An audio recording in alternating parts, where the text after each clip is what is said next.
જૂનાગઢ જિલ્લાના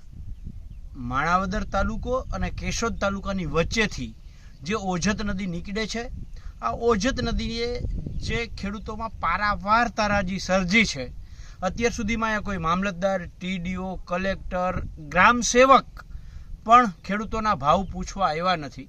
સવારથી હું આ વિસ્તારમાં સતત રખડું છું અને ગારો ખૂંદું છું અને મને એવું લાગ્યું કે આ કાયમી હલ માટે અને તાત્કાલિક જે ખેડૂતોને ધોવાણ થયું છે, કલ્પના બહાર અકલ્પનીય નુકસાન થયું છે.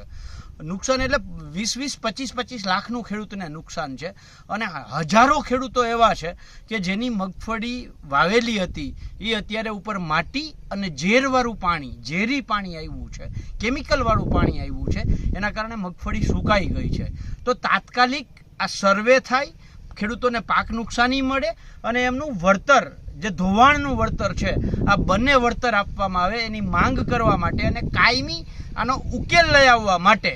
હું